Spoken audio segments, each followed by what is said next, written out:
شعبان مظلوم کربلا آج اس اشرے کی 7ویں مجلس ہے اور مسلسلہ مجالس سماعت فرما رہے ہیں، اور میں اس سے قبل 2 مجلسوں میں کچھ باتیں کرم کے حوالے سے گزارش کر چکا ہوں۔ آج بھی تیسری گفتگو کرم ہی کے حوالے سے ہوگی، یعنی کرم حسین بن علی۔ 2-3 باتیں میں نے آپ کی خدمت میں گزارش کی ہے کہ کرم کسے کہتے ہیں اور کریم کی شان کیا ہوتی ہے، اور کریم کسی بھی قوم اور قبیلے سے تعلق رکھتا ہو اس کا احترام ضروری ہے تاکہ کرم محترم رہے۔ اور آخر میں جناب یوسف کے کرم کا میں نے حوالہ دیا تھا کہ جو تاریخ میں ایک امتیازی صورت رکھتا ہے۔ آج آپ کی خدمت میں کرم حسین ابن علی کے حوالے سے 1-2 باتیں گزارش کروں گا تاکہ گفتگو جو ہے وہ طولانی نہ ہونے پائے اور طویل نہ ہونے پائے۔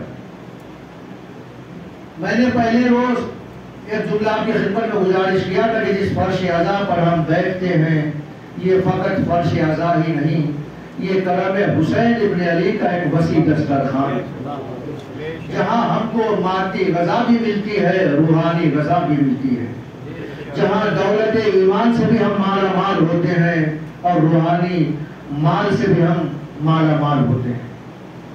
آج اسی حسین ابن علی کا تذکرہ کرنا ہے کہ اگر حسین ابن علی کی زندگی کو دیکھا جائے، پڑھا جائے، مطالعہ کیا جائے تو کئی پہلو ہے کرم کے عنوان سے بھی حسین ابن علی کی زندگی میں، یعنی ابتدا سے لے کے آخر تک حسین ابن علی کی زندگی کرم ہی کرم ہے، یا یوں کہیے کہ سراپا کرم ہے۔ حسین ابن علی کی ذات سراپا کرم ہے۔ اور جو جملہ آپ کے حوالے کرنے جا رہا ہوں یہ بات آپ جانتے ہیں بخوبی، سنتے بھی رہتے ہیں، جانتے بھی ہیں، پڑھتے بھی رہتے ہیں۔ حسین ابن علی کی زندگی از اول تا انتہا، شروع سے آخر تک سراپا کرم ہی کرم ہے۔ یعنی جب حسین ابن علی دنیا میں آئے تو آسمان والوں پہ کرم کیا۔ یعنی آپ غور کریں گے کہ حسین کی زندگی سراپا کرم ہے۔ دنیا میں قدم رکھا تو آسمان والوں نے حسین کے کرم کو دیکھا۔ یعنی وہ فطرس جو مدتوں سے معدوم ہو کر ایک جزیرے میں پڑا ہوا تھا، جب حسین ابن علی دنیا میں آئے تو کہوارے حسین سے فطرس نے اپنے بدن کو مس کیا تو حسین نے بالوں پر عطا کر دیے، تو فطرس یہ کہتا ہوا چلا من مثلی انا عدیق الحسین، میرے جیسا کون ہے، میں حسین کا آزاد کرتا ہوں۔ میں کہوں گا فطرس کل بھی غرور کیا تھا تو بالوں پر چھن گئے تھے، آج بھی یہ تکبر کہا کل اللہ نے دیے تھے تو چھین لیے تھے۔ جس کو حسین عطا کرتے ہیں اس سے خدا واپس نہیں لیتا، جس پر حسین کا کرم ہوتا ہے اس سے حسین اس سے پروردگار کو واپس نہیں لیتا۔ تو جب حسین نے دنیا میں قدم رکھا تو سب سے پہلا کرم آسمان والوں نے دیکھا۔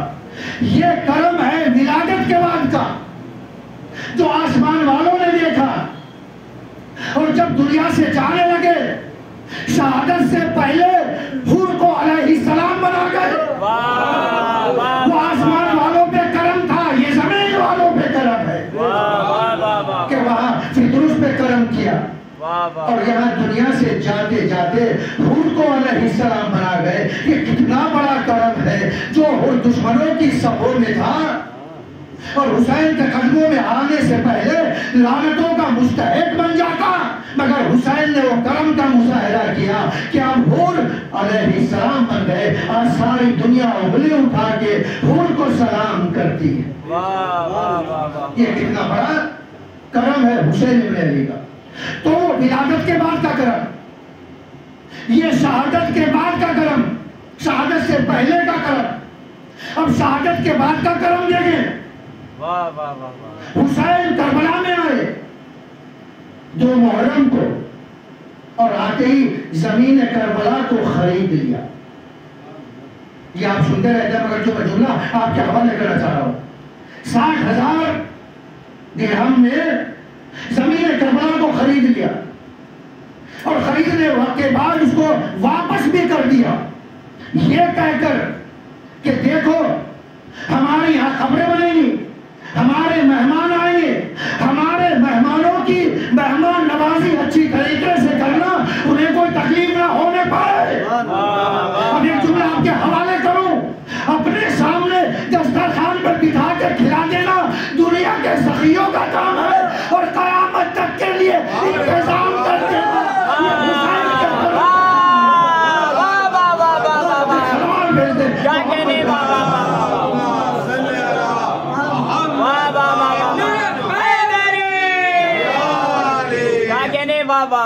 اپنے سامنے دسترخوان پہ بٹھا کے کھلا دینا یہ دنیا کے سخیوں کا کام ہے. سبحان اللہ. اور قیامت تک کے لیے آنے والوں کا انتظام کر دینا یہ حسین ابن علی کے کرم کا کمال ہے. تو یہ ہے کرم حسین ابن علی. ولادت کے بعد بھی، شہادت سے پہلے بھی، شہادت کے بعد بھی، یعنی شہادت کے بعد دنیا سے جانے کے بعد تو حسین ابن علی کا کرم یعنی سراپا کرم ہے. تو ولادت کے بعد، دنیا سے جانے سے پہلے اور دنیا میں جانے کے بعد اور 1400 سال گزر گئے، آج تک حسین کے کرم کو ساری دنیا دیکھ رہی ہے. حسین کے کرم کی بارش ہو رہی ہے، برسات ہو رہی ہے. اب میں ایک تاریخی حوالہ دیتے ہوئے، ایک تاریخی واقعہ ہے، آپ نے سنا ہوگا، بارہا سنا ہوگا. اس واقعے کے اندر جو حسین ابن علی کا کرم ہے، جو ایک تاریخی واقعہ ہے. حاکم شام کا دور ہے. حاکم شام نے جتنی بھی اس کے دور میں بڑی بڑی شخصیتیں تھیں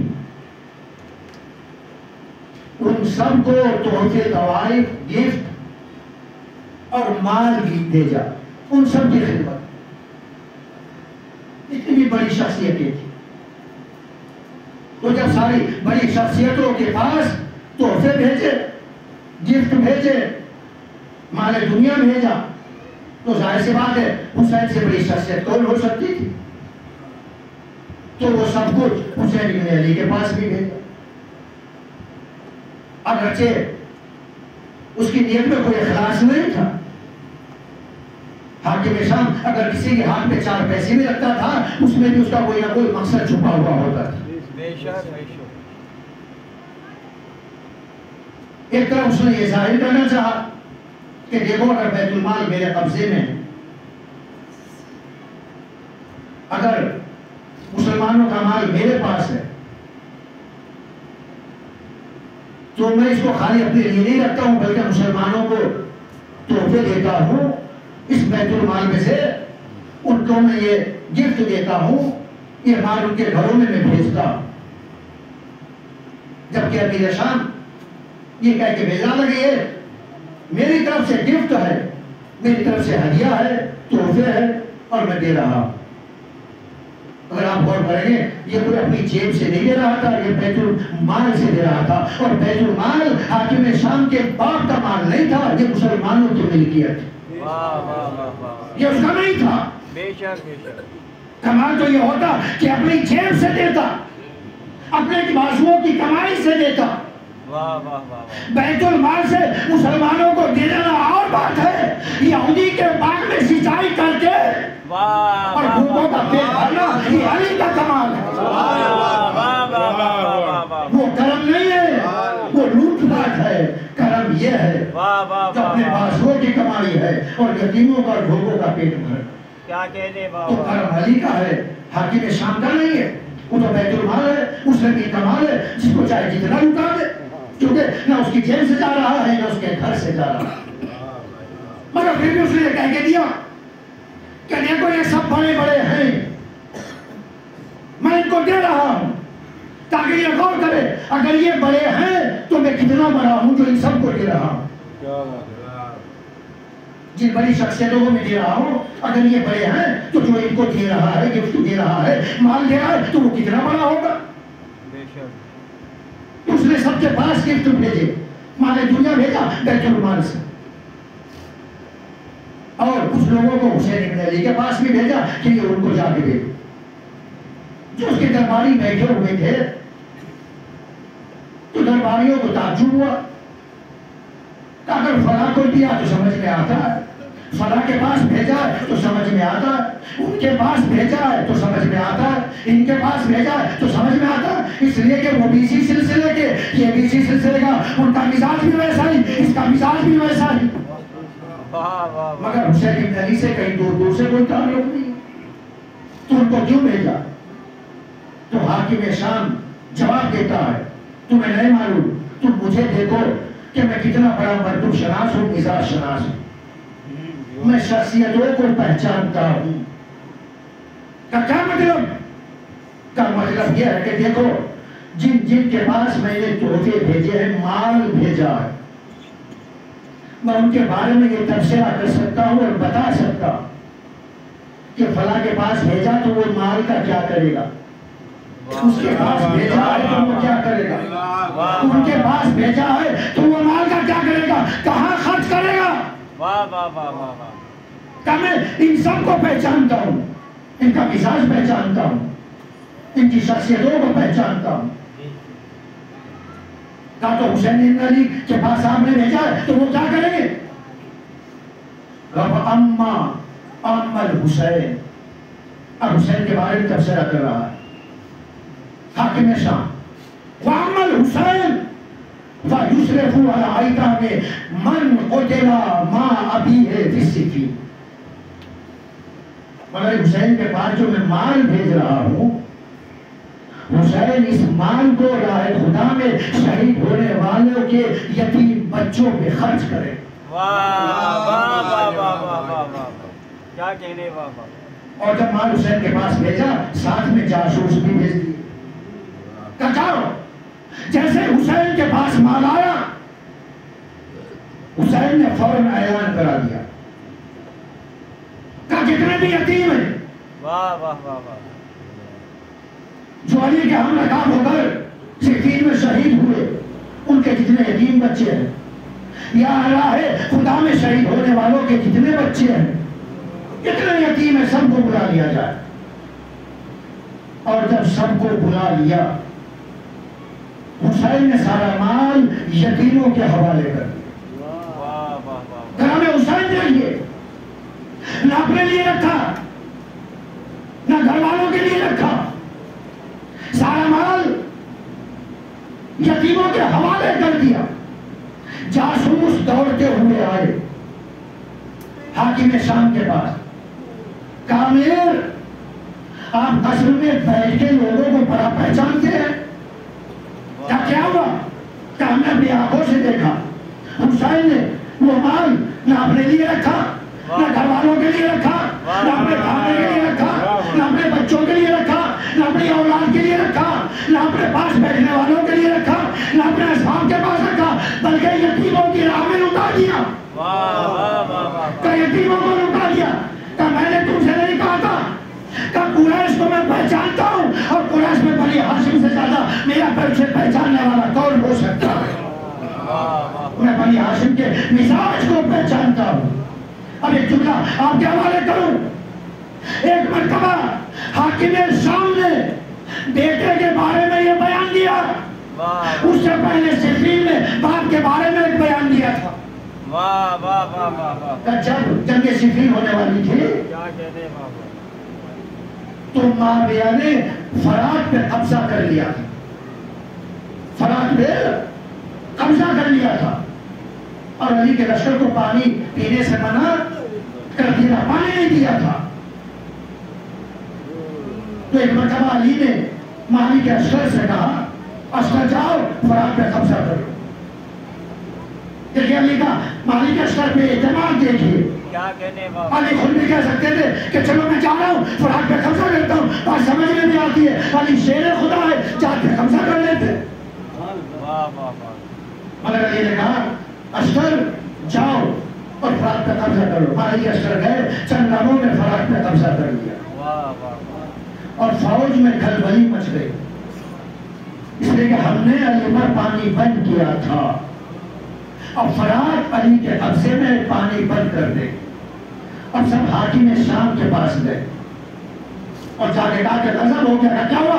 کہ علی کا فرات پہ قبضہ ہو گیا, اب علی بدلہ لیں گے.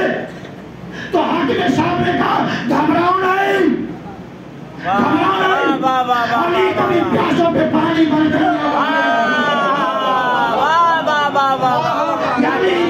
امیر شام نے باپ کے کرم کا کلمہ پڑھا, شفیع کے بعد حسین کے کرم کا کلمہ پڑھا. وہ علی کا کرم تھا, یہ حسین ابن علی کا کرم ہے. ایک سلمان بھیجنے محمد والا.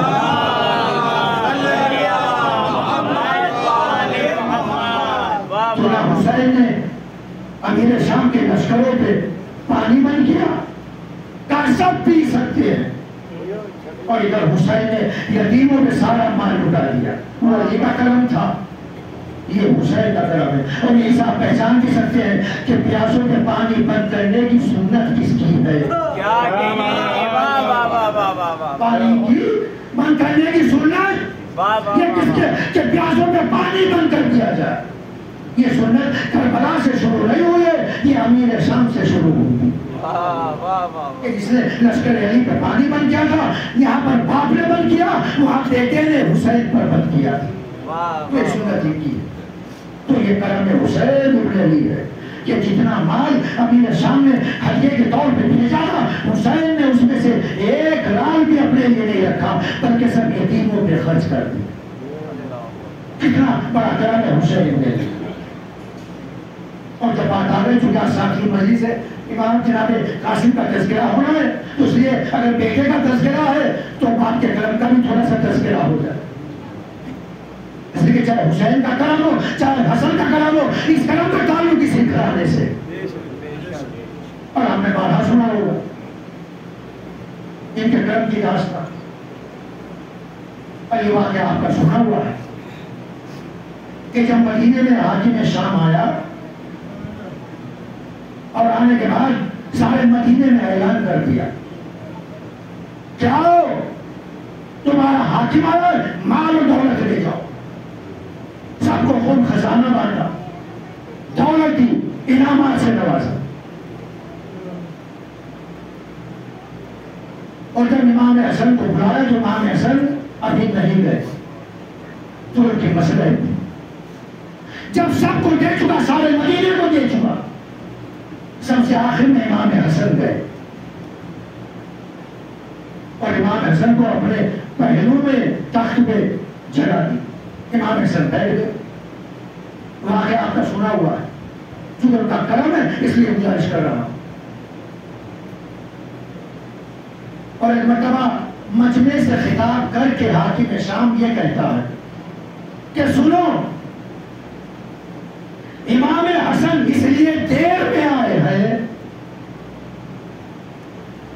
کہ تاکہ میرا خزانہ ختم ہو گیا ہوگا اور میری توحید ہو جائے, تاکہ میرے پاس انہیں دینے کے لیے کچھ نہ رہا, اس لیے دیر میں آئے. اس کے بعد کہتا ہے کہ سنو سب, جتنا میں نے پورے مدینے والوں کو دیا ہے اتنا ہندا کا بیٹا اکیلے حسن کو دے رہا ہے. جتنا میں نے مدینے والوں کو دیا اتنا میں اکیلے حسن کو دے رہا ہوں.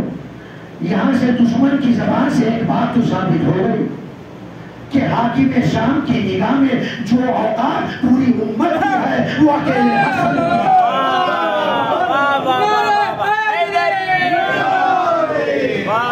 جو حیثیت پوری امت کی ہے وہ اکیلے امام حسن کی ہے. اس لیے جتنا سب کو دیا ہے اتنا اکیلے حسن کو دیا. اور حسن نے بھی ہاتھ نہیں لگایا, اس نے آ کے خزانہ تخت پہ رکھ دیا. کیا؟ ہاتھ نہیں لگایا. امام حسن اٹھ کے چلنے لگے. معاویہ کے ایک نوکر نے، نوکر بھی امام حسن کا نہیں تھا، یہ یاد رکھے گا. معاویہ کا نوکر تھا. جب امام حسن ادھر کے چلنے لگے اس نے امام حسن کی جوتیاں سیدھی کر دی. جب اس نے جوتیاں سیدھی کر دی اب کرم حسن کے لیے امام حسن نے اس نوکر کی طرف اشارہ کیا کہ اٹھا لے سارا مال تیرا، اٹھا لے سارا مال تیرا. اور ایک مرتبہ امیر شام کی آنکھوں میں آ کے یاد دیکھا کہ ہندا کے بیٹے تو جتنا مجھے عطا کرتا ہے اتنا زہرا کا بیٹا تیرے نوکر کو.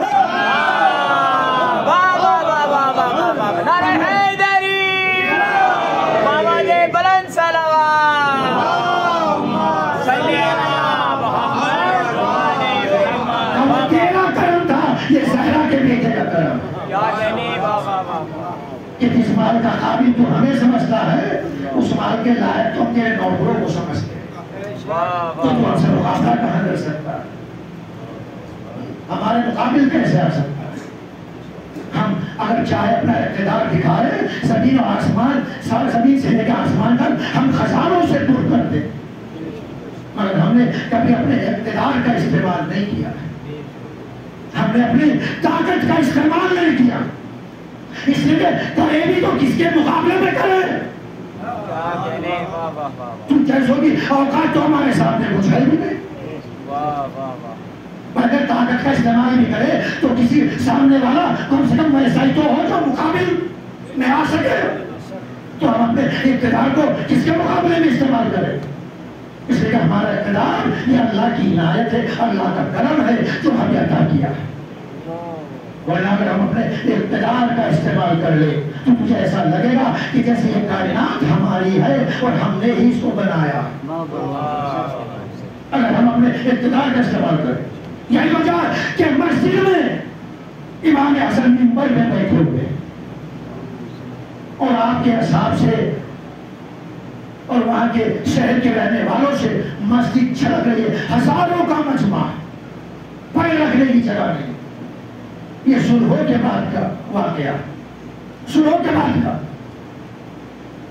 تو امام حسن منبر سے لوگوں کو یہ سمجھا رہے ہیں کہ دیکھو جو میں نے صلح کی ہے اس کی وجہ کیا ہے، اس کا ریزن کیا ہے، اس کے اسباب کیا ہے.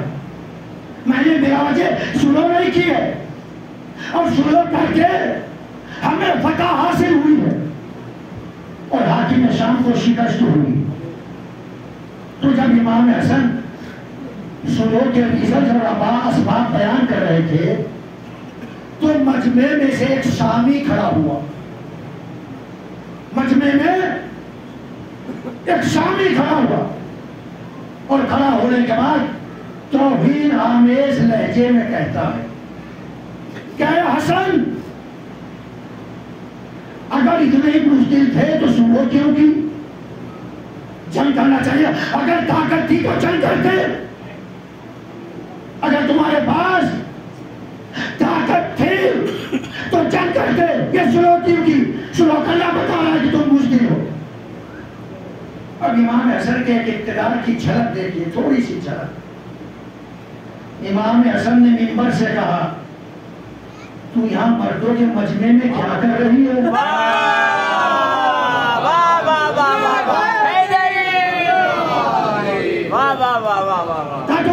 مردوں کے مجمع میں بیٹھی کیا کر رہی ہے؟ اب اس نے ادھر ادھر دیکھا، نشے کو فراز میں نظر گئی تو اس کی جنسی بدل گئی. آیا تھا تو میل تھا، جا رہا ہے تو فیمیل ہے. اب یہ وہاں سے اٹھ کے بھاگی، بھاگا نہیں، بھاگی. آیا تھا مگر اب تھی میں بدل گیا. اور جیسے گھر دروازے پہ پہنچا تو سوچا وہ دیکھا کہ وہ تھی تھا ہو گیا، یہ تھا کا یہ تھی ہو گیا. اور وہ سوچا کہ تو، اور یہ کہہ رہا تو تھا میں بات ہو رہی. تھا میں جب گیا تھا تو تھا، آیا ہوں تو تھی. وہ کہیں میں کچھ نہیں جانتی، تو اگر میرا شوہر ہے تو تھا. یعنی ایمان کا ایک تھوڑا اقتدار جب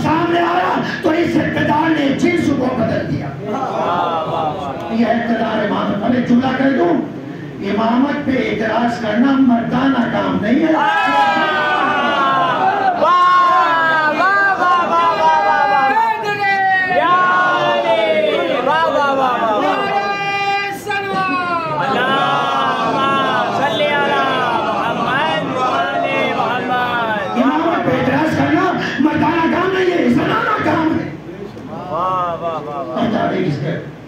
ثبوت پیش کر رہے ہیں. تو یہ ہے اقتدار امامت. انہوں نے کبھی اپنے اقتدار کا استعمال نہیں کیا, اور ان کا کتنا بڑا کرم ہے. ایک کرم یہ ہے کہ انہوں نے اپنی اصلی طاقت کا کبھی استعمال نہیں کیا. اگر کہیں اپنے اصلی اقتدار کا استعمال کر لیتے کتنوں کا بھرم کھل جاتا, اور اغیار کا نہیں ہمارا آپ کا بھی کھل جاتا. اس لیے کہ حسین مولا اگر وہیں سے بیٹھے بیٹھے بھی اشارہ کر دیتے تو پتہ چل جاتا ان میں کتنے بے نمازی ہیں. وہیں سے بیٹھے, مگر یہ ان کا ایک کرم ہے, اس لیے کہ وہ ستار علوم پروردگار کے مظہر ہے. اگر اللہ نہیں چاہتا دنیا میں کسی کے عیب کو ظاہر کیا جائے تو ان کا یہ ہم پر ایک کرم ہے, وہ بھی نہیں چاہتے ہم کسی کے عیب کو ظاہر کریں. کیا کہنے وہ چاہتے رمضان میں اگر ہم گھر سے شربت پی کے باہر نکلے تو امام بتا دیتے یہ شربت پی کے آ رہا ہے, اس لیے کہ ان کے اقتدار سے باہر نہیں ہے. اگر عورتیں گھر سے چادر اوڑھ کے باہر نکلتی تو امام بتا دیتے یہ گھر سے چادر میں نکلی ہے, بازار میں چادر بیگ میں چلی جاتی ہے. مگر امام کا کرم ہے, انہوں نے کبھی ظاہر نہیں کیا.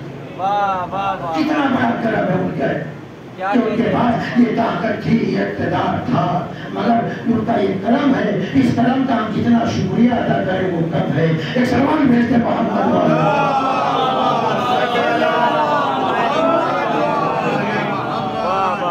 تو یہ کرم ہے حسین بن علی جو بیان کر رہا ہے کہ سب کچھ یتیموں کے حوالے کر دیا, اور ان کے کرم کا کلمہ اپنوں ہی نے نہیں بلکہ اغیار نے بھی پڑھا ہے, غیروں نے بھی پڑھا ہے.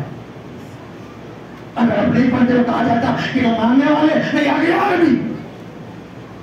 اگر آپ تاریخ پڑھیں گے تو تاریخ چونکہ ہمارے یہاں اسلام کی تاریخ لوگ پڑھتے نہیں ہیں, ہمارے یہاں سب سے زیادہ مجلس امام حسین کی ہوتی ہے. 2 مہینے 2.25 مہینے جو محرم میں ہوتی ہے, اس کے علاوہ سال بھر ہوتی ہے.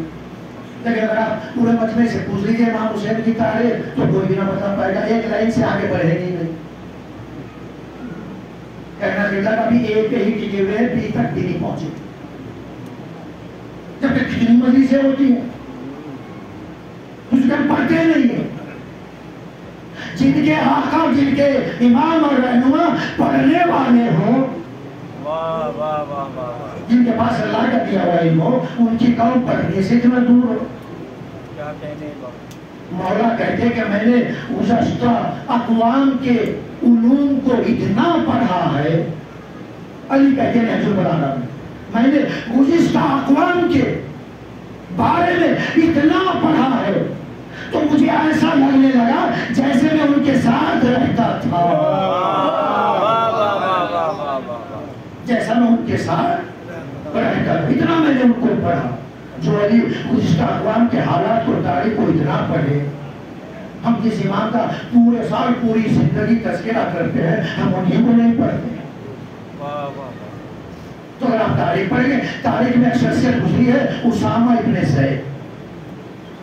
اسامہ ابن زید, اسامہ بن لادن نہیں, اسامہ بن زید. یہ وہ شخصیت ہے کہ ایک لشکر کا سردار بنا کے پیغمبر نے ان کو بھیجا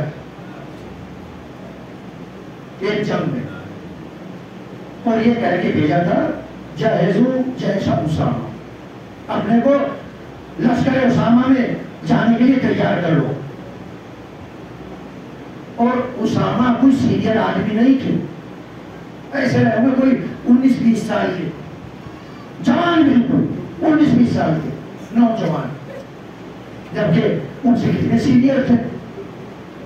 پیغمبر صاحب کہنے لگے رسول اللہ یہ ایک نوجوان ہے، نا تجربے کار ہے، آپ ہی کو سردار بنا رہے ہیں اور ہم کو فوجی بنا رہے ہیں.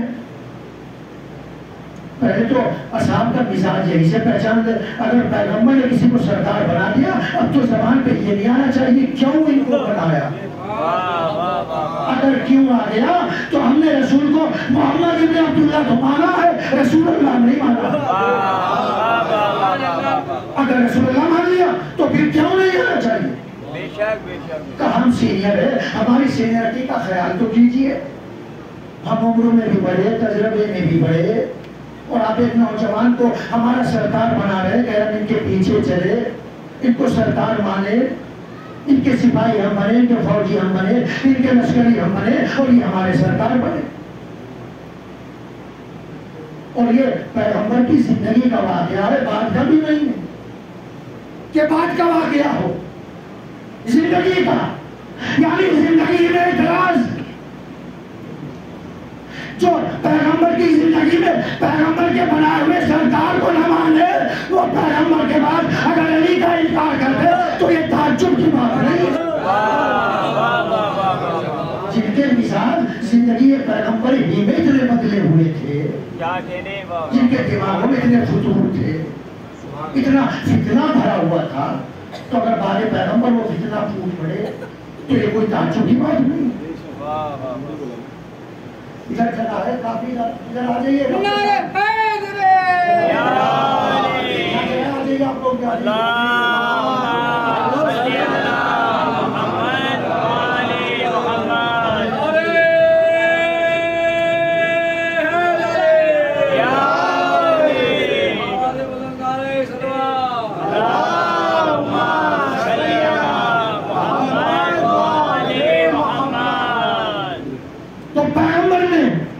اپنی زندگی میں ایک مرتبہ اسامہ کے باپ کو بھی سردار بنایا تھا، اس کے بعد بیٹے کو بھی سردار. مگر مسلمانوں کا مزاج ہمیں معلوم ہو گیا کہ جسے پیغمبر بنائے اسے ہم نہیں مانیں گے. یہ مزاج پیغمبر کے پاس پیدا نہیں ہوا، پیغمبر کی زندگی میں پیدا ہوا. کبھی اسامہ کی سرداری سے انکار کیا اور کبھی اسامہ کے باپ کی سرداری سے انکار کیا. تو بہرحال اسامہ کو سردار بنایا. اسے جانا جا گئے، کچھ خوشی سے گئے اور کچھ اس لیے گئے کہ مرتا کیا نہیں کرتا، زبردستی گئے. مگر آپ یاد رکھیں پیغمبر دنیا سے چلے گئے، پیغمبر اب دنیا سے چلے گئے. ابھی سب کے کانوں سے من کنتو مولا کی آواز ٹکرا رہی ہے. آواز ٹکرا رہی، پرانی آواز نہیں ہے. پیغمبر کے جانے سے کچھ دن پہلے ہی تو ہے 10 ہجری کی ہے اور 28 صفر کو پیغمبر دنیا سے گئے. تو تھوڑا سا صحیح تو ابھی تو سب کو یاد ہے. اب جب علی کی بیعت کا مسئلہ آیا تو وہی اسامہ جس کو پیغمبر نے لشکر کا سردار بنایا، اب یہ اسامہ پشو بیس میں ہے، تسبزن میں ہے، ڈاؤٹ میں ہے کہ علی کی بیعت کروں کہ نہ کروں. میں اسامہ کی توہین نہیں کر رہا ہوں، مگر جو تاریخی حقائق ہے کہ میں اقتدار کا ساتھ چھوڑ کر علی کی بیعت کروں یا نہ کروں، تب اقتدار سے معلوم ہو رہا ہے. اور کبھی یہ دیکھ رہے کہ ابھی تو قانون میں آواز چلا رہی ہے کہ پیغمبر نے ابھی تو وزیر میں کہا تھا من کنت مولا فہذا علی المولا. تو اسی تسبزن میں ہے اور اسی تسبزن میں صورتحال یہ ہوئی کہ زندگی گزر گئی اور بیمار پڑے، آخری وقت آ گیا، آخری وقت آ گیا. صورتحال بہت نازک ہے. حسین ابن علی کو خبر ہوئی، حسین ابن علی کو خبر ہوئی، حسین ابن علی عیادت کے لیے پہنچے. اسامہ کے سرانے جا کے بیٹھ گئے، دیکھا صورتحال بڑی نازک ہے اور بیماری کے وقت جو صورتحال ہوتی ہے وہ ساری امام نے مشاہدہ کی. مگر اس سے ہٹ کر امام نے دیکھا کہ اسامہ کچھ زیادہ ہی پریشان ہے. امام نے اسامہ سے کہا اسامہ تم اتنے پریشان کیوں نظر آ رہے ہو؟ کہا فرزند رسول پریشانی کا جو سبب ہے میری وہ بالکل ٹھیک ہے. کہا کیا سبب ہے؟ کہا میرے اوپر قرض ہے، نہ میں ادا کر سکتا ہوں، دنیا سے جا رہا ہوں، اور نہ میرے گھر والوں میں کوئی ایسا ہے جو میرے بعد ادا کر سکے. تو حسین ابن علی کا کرم دیکھی. کہا اسامہ تو گھبرا کیوں رہے ہو؟ اتنی چھوٹی سی بات اور اتنے پریشان ہو رہے ہو. ایک مرتبہ مولا نے اپنے ایک غلام سے کہا کہ جاؤ جلدی گھر جاؤ، اور اس سے اسامہ سے پوچھا کہ کتنا قرض ہے؟ کہ 60,000 درہم. قرض بھی کوئی معمولی نہیں تھا. 60,000 درہم میں امام نے زمین کربلا خریدی تھی. کتنا بڑا علاقہ ہے، کتنا بڑا علاقہ ہے، پورا شہر کربلا. اور اس کے بعد بھی اور جگہ 60,000. اسامہ نے کہا 60,000 درہم. تو مولا نے کہا کوئی مشکل نہیں ہے. اسامہ تم آرام سے دنیا سے جاؤ، تمہارے قرض کی میں ضمانت لیتا ہوں، میں ضمانت لیتا ہوں. اور یہ نہیں کہا بلکہ کہا اسامہ تمہاری وہ قرض نہیں ہوگی جب تک کہ میں تمہارا قرض ادا نہ کر دوں. اور جب حسین نے یہ کہہ دیا تو ملک الموت کی ہمت ہی کیا ہے جو سراہنے آ گئے. اس لیے کہ اقتدار امام، آپ نے اقتدار حسن بھی دیکھا ہے، یہ اقتدار حسین ہے. غلام کو بھیجا، کہا جاؤ جلدی گھر سے 60,000 درہم لے کے آؤ. کہا کس کا قرض ہے؟ کہا فلاں کا. اس کو بلاؤ. اسامہ کے سامنے قرض دیا، ادا کر دیا. تو اسامہ سے کہا اب مطمئن ہو؟ کہا فرزند رسول اب میں بالکل مطمئن. اسامہ دنیا سے چلے گئے.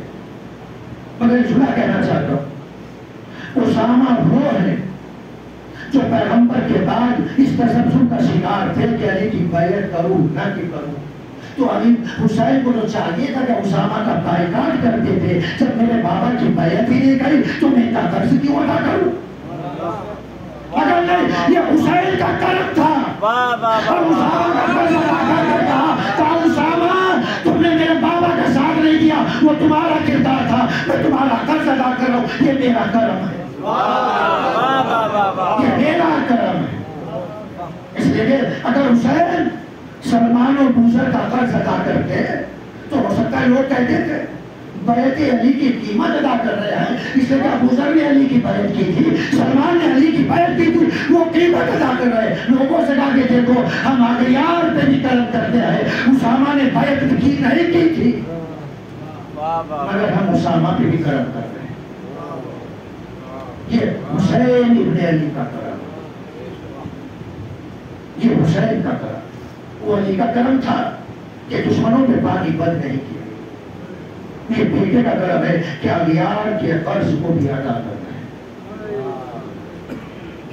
ہے. کیسے کریم ہے حسین. ابھی سے غور کرے، جو غیروں پہ اتنا کرم کر سکتے تو وہ اپنوں پہ کیوں کر کرم نہ کرے. تو یہ چند پہلو تھے کرم حسین علی کے. اور بھی بہت سے پہلو ہیں جن کو ایک مجلس میں بیان نہیں کیا جا سکتا. تو بہرحال حسین کا کرم اغیار پر بھی ہے، حسین کے کرم کی بارش اپنوں پہ بھی. آج 1400 سال سے سب دیکھ رہے ہیں. اور جو بات میں نے کہی، حسین دنیا میں آئے تو سب سے پہلے آسمان والوں نے حسین کا کرم دیکھا. دنیا چھوڑنے سے پہلے حور کو علیہ السلام بنا، اور شہادت کے بعد مہمانوں کی مہمان نوازی کا صبح قیامت تک کے لیے بندوبست کر دیا. کتنا بڑا کرم ہے. اور آج یہ فرش ازاں کی شکل میں دسترخوان کرم حسین ابن علی ہے، جس پر اپنے ہی نہیں آتے، جس پر غیر بھی آتے ہیں، جس پر شیعہ ہی نہیں آتے، سنی بھی آتے ہیں، سنی نہیں آتے، سارے مسلمان آتے ہیں، مسلمان ہی نہیں غیر مسلم بھی آتے. یہ حسین کے کرم کا ایک دسترخوان پیدا ہونے سے لے کر اور آج تک، اور آج سے لے کر صبح قیامت تک حسین کا کرم رہے. اور یہ کتنا بڑا کرم ہے کہ جنت بھی اسی کو ملے گی جس پر حسین کا کرم، جو آخری منزل ہوگی، آخری قرارگاہ ہو، جنت بھی اسی کو ملے گی جس پر حسین کا کرم ہو، اور جس سے حسین اپنی نظر کرم کو موڑ لیں گے، وہ جنت تو کیا جنت کی خوشبو بھی محسوس نہ کر سکے۔ کربلا میں یہ حسین ابن علی کی قربانی، یہ ہم سب کے لیے اتنا بڑا کرم ہے۔ میں کہا کرتا ہوں کہ اگر حسین ابن علی کی قربانی نہ ہوتی تو آج نہ جانے ہم کہاں بھٹکتے ہوئے، ہمارے پاس نہ کوئی مرکز ہوتا، نہ کوئی کمیونٹی ہوتی، نہ ہمارے پاس ہدایت کا کوئی چراغ ہوتا، نہ کوئی راہ راست پہ لانے والا ہوتا۔ یہ عزاداری، یہ فرش عزا، یہ ساری وہ چیزیں ہیں کہ جن کی وجہ سے ہمارا ایمان بھی باقی ہے، ہمارا عقیدہ بھی باقی ہے۔ اس سے بڑا اور کرم حسین کیا ہو سکتا ہے؟ کربلا میں 7ویں مجلس ہے، امام حسن علیہ السلام کا ایک یتیم، اس کو یتیم حسن قاسم کہتے ہیں، وہ قربان ہوا۔ امام حسین علیہ السلام، آپ جانتے کہ جناب علی اکبر کو بہت چاہتے تھے، جناب علی اکبر کو آپ سنتے رہتے مسائل بے پناہ محبت کرتے تھے، اس لیے کہ دنیا میں نہ حسین جیسا کوئی باپ تھا، نہ اکبر جیسا کوئی بیٹا تھا، بہت محبت کرتے تھے۔ مگر جب امام حسن کی شہادت ہو گئی، شہادت کے بعد پھر کبھی حسین اکبر سے پیار نہیں کرتے، یعنی ظاہری طور پر پہلے اکبر کو اپنے سانوں پہ بٹھاتے تھے، گلے سے لگاتے تھے، اکبر کو پیار کرتے تھے، پیشانی چما کرتے تھے، اس لیے اکبر کو دیکھ کر حسین کو اپنے نانا یاد آ گیا کرتے تھے۔ مگر امام حسن کی شہادت کے بعد اب جب سانوں پہ بٹھاتے ہیں تو قاسم کو بٹھاتے ہیں، سینے سے لگاتے ہیں تو حسن کے نال قاسم کو لگاتے ہیں۔ جاؤ، یہ کہ حسین کہتے ہیں کہ یتیم کی موجودگی میں اپنے بیٹوں سے کبھی پیار نہ کرنا، یتیموں کے سامنے اپنی اولاد سے کبھی پیار نہ کرنا۔ اس لیے حسین قاسم سے پیار کرتے ہیں، اور زندگی بھر کبھی قاسم کو احساس یتیمی نہیں ہونے دیا، یتیمی کا احساس نہیں ہونے دیا۔ اس لیے کربلا میں جب قاسم امام کی سامنے آ کے کھڑے ہو جاتے ہیں اور کھڑے ہونے کے بعد کہتے ہیں چچا پڑھنے کی اجازت دے دو، ایک مرتبہ سر سے پیر تک قاسم کو دیکھا، کہا میرے لال تم تو میرے بھیا کی نشانی ہو، تمہیں میں کیسے مرنے کی اجازت دے دوں، تمہارے بعد ارے حسین کیسے جیے گا۔ قاسم رونے لگے اور جو حسین جا کے بیٹھ کے رونے لگے، روتے ماں آ گئی، ماں نے کہا میرے لال کیوں رو رہے ہو، کہا چچا مرنے کی اجازت نہیں دیتے، کہا گھبراؤ نہیں، تمہارے بازو پر ایک تعویذ بتا جو تمہارے بابا نے آخری وقت میں مانگا تھا، تعویذ کو کھولا، تعویذ میں لکھا تھا اے میرے لال جب میرے بھیا پہ کربلا میں وقت پڑ جائے تو اپنی جان میری طرف سے قربان کر دے۔ تعویذ کو جب پڑھا اب قاسم مسکرانے لگے، اللہ کیا جذبہ شہادت تھا، جب شہادت کا پیغام نہیں سنا تو رو رہے تھے، اب شہادت کا پیغام سن لیا تو مسکرا رہے ہیں۔ اب جا کے حسین کے سامنے اس تعویذ کو تحریر کو پیش کر دیا، حسین نے تحریر کو لیا اور تحریر کو پڑھنے کے بعد تحریر کو چوما اور زمین پہ بیٹھ گئے اور بیٹھ کے تاثر ہوتے رہے، اور قاسم کو اپنے گلے سے لگا کے کہا اے میرے لال یہ میرے بھیا کی تحریر لائے ہو یا اپنی موت کا پیغام لے کر؟ میرے لال آج میرا بھیا مجھے یاد آ گیا۔ اور یہ کہنے کے بعد قاسم کو سجایا، سر پہ امامہ رکھا، استراحت پہنائی، پشت پہ ننھی سی تلوار آویزہ کی، اور ایک مرتبہ جب گھوڑے کی طرف لے کے چلنے لگے تو مولا نے امامے کی دونوں سیرے سینے پہ ڈال دی.